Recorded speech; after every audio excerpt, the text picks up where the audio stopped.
You're watching Mirror Now. Faye D'Souza, thank you for joining us. MJ Akbar now has filed a criminal defamation case against Priya Ramani, the journalist who accused him of sexual misconduct. But we must remember, Priya Ramani is one among several journalists who have accused MJ Akbar. 12 on last count, and perhaps more stories will come out in the future. But joining me right now on the show is Suparna Sharma. Suparna Sharma is a senior journalist, a senior journalist with a lot of experience, who has also called out MJ Akbar for sexual harassment when she was working with him.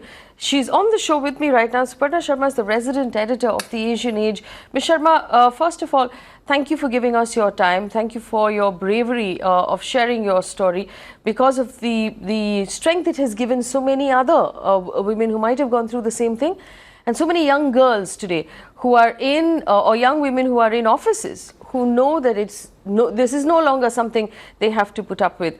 My first question to you is this. You've obviously heard about the criminal defamation suit against Priya Ramani, specifically perhaps because she was the first person to have named him. What is your reaction to this criminal defamation suit, incidentally from an ex-journalist?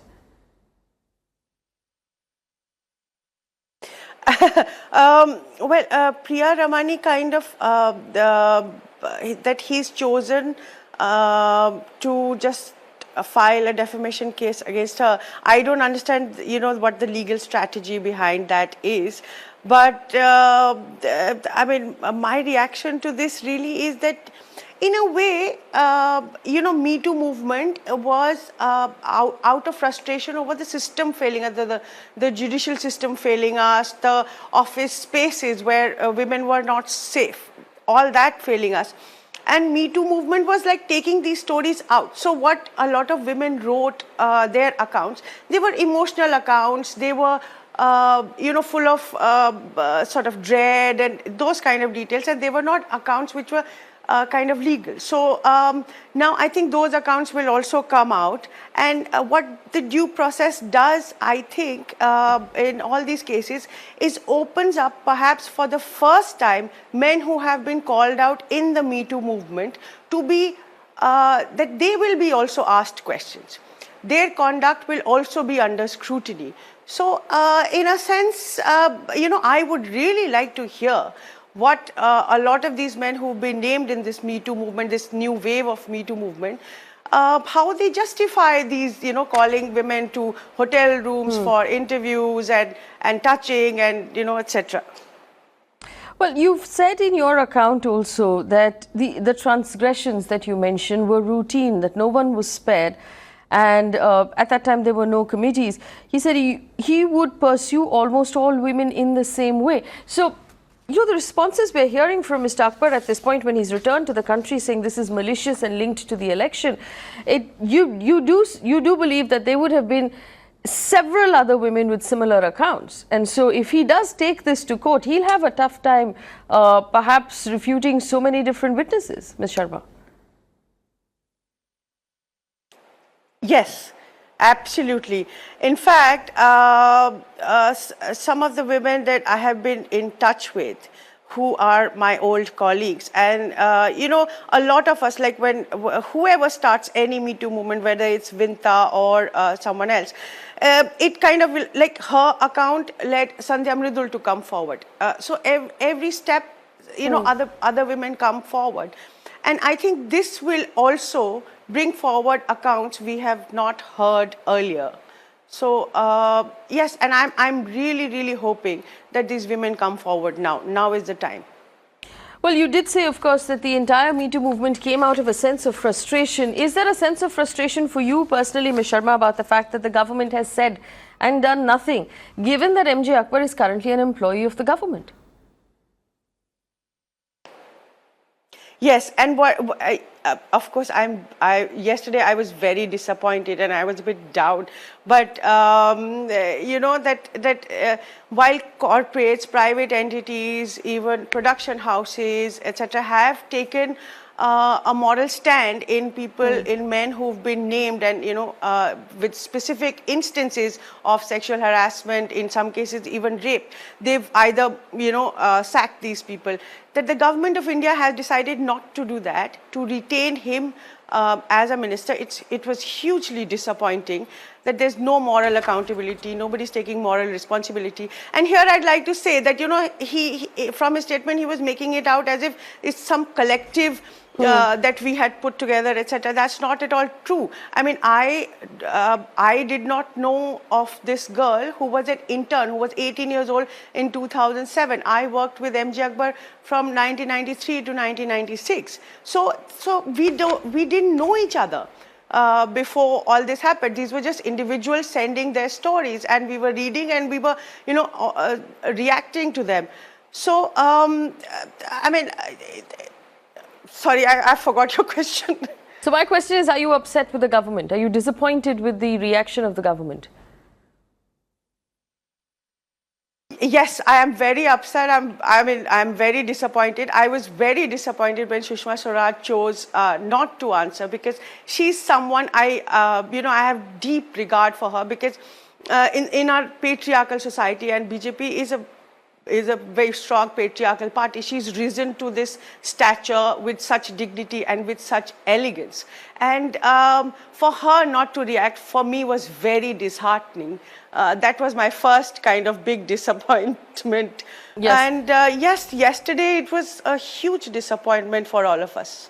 But Ms. Sharma, in the statement that MJ Akbar has released, specifically about the Asian Age office, he says, as part of the editorial team that worked out of a small hall, at the time concerned, I had a very tiny cubicle patched together with plywood and glass. Others had tables and chairs 2 feet away. It's utterly bizarre to believe that anything would have happened in this tiny space, and moreover that no one else in the vicinity would come to know in the midst of a working day. Hence, these allegations are false, motivated and baseless. Now, you worked in that Asian Age office yourself that he's referring to.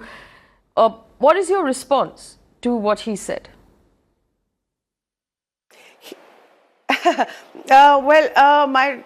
He had 2 offices.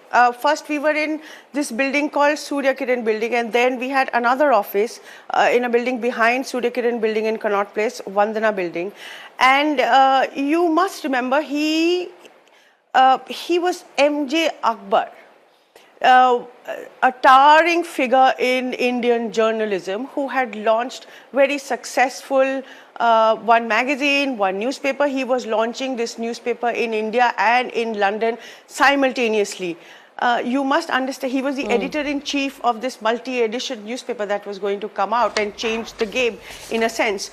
So the office that he had was in accordance with his stature. Yes, it was not like a huge building that we had. We had one office on a floor, but he had a proper cabin. There was no patching together of this and that and this material.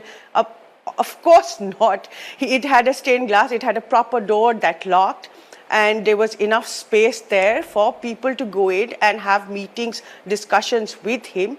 So yeah, I mean, in both the offices he had, and in fact I was talking to someone, and they said, yes, you couldn't, often couldn't hear what was going on inside, because that's how the construction was. Now, I don't have the details of the construction, but and this was so many years ago, but absolutely not. It was a proper office, which the editor-in-chief of a newspaper would have. Well, Ms. Sharma, the argument that nobody could have known if I was doing this in my office, there were other people 2 feet away. I think fundamentally that's the argument, that it couldn't have gone unnoticed.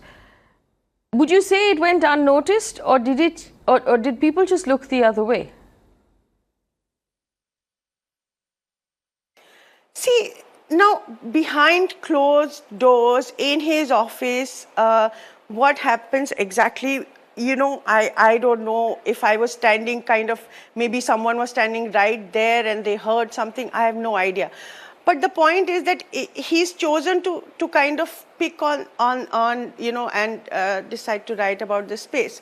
But in Ghazala's account, she says that she ran out crying, right? That someone accompanied her. She spoke with someone. So all that is also there. He's chosen but to stick to just one point there. So that's interesting to me.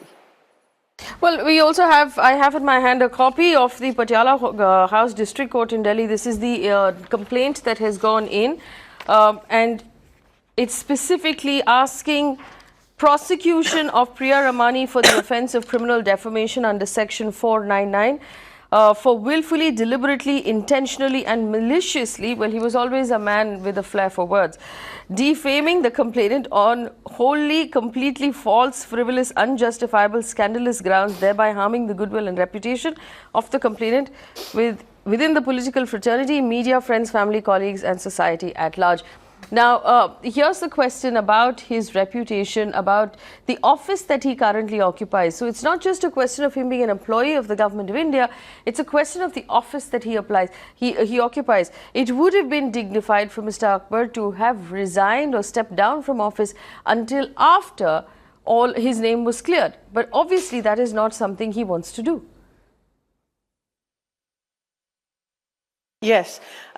See, this again, this whole movement is about women trying to get some power in this equation, which is constantly in favor of powerful men. And here is a situation where a gentleman has been named by not one, not two, not three, several women, and he is in a position of power.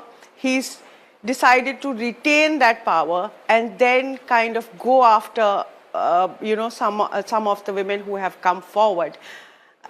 I mean, the irony is, it kind of states itself. For the benefit of our audience, for those of us who grew up, read a lot of MJ Akbar's writing and his books, and there was a certain amount of star quality attached to the man. But what was he like in person when you worked with him? What was he like with you, with your colleagues? What kind of a man, what kind of an editor was this? So, Faye, we are all born, brought up in this Indian traditional family where the Guruji, the teacher, is given a special place in our lives. We look up to them, we adore them. And MJ Akbar, it was a dream for a lot of us, men, women, everybody, to work with him, to work for him, to learn from him. And a lot of us did. But he abused this relationship of being in a position of power, of having these women look up to him, and he abused that trust, he abused that relationship. Do you remember any of your colleagues coming up to you and sharing stories? Did you share stories with other colleagues at the time, Ms. Sharma? Yes, I do remember. We have discussed this over the years. Some of them have come out, some of them have not yet come out, some of them are considering what they want to do now. So yes, absolutely, we discussed it.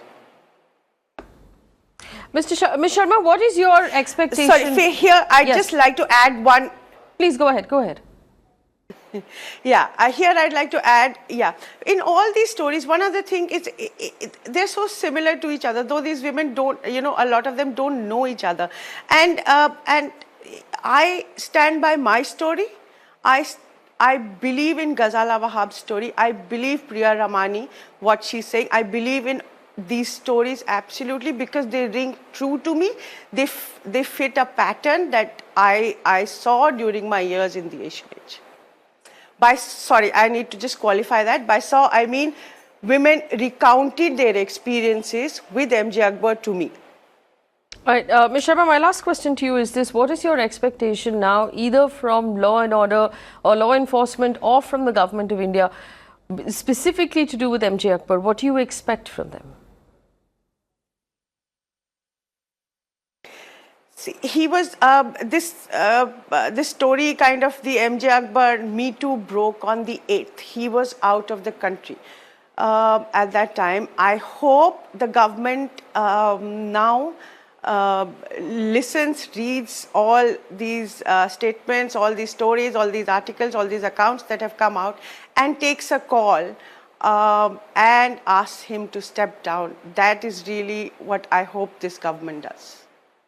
But in the meantime, we've had stony silence from the government of India, from Minister of External Affairs Sushma Swaraj, from the Prime Minister and from anyone else in government. Incidentally, we're also being told that no one from the BJP is going to comment on this story today. So that's another challenge that we're facing at this point, that not only is the government not making a statement, the party in power, the BJP, is refusing to speak about it as well.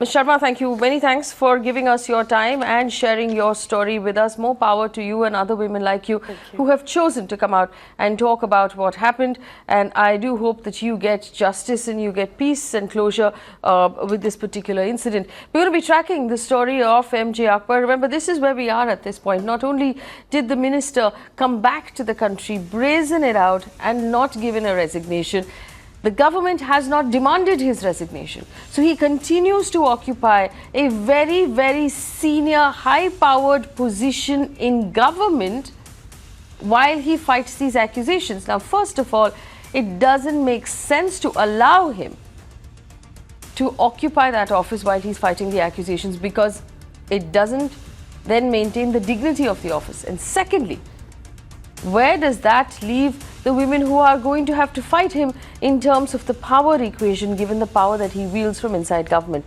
Finally, why is the government of India completely silent about MJ Akbar? What is going on? Stay with Mirror now for more news and updates.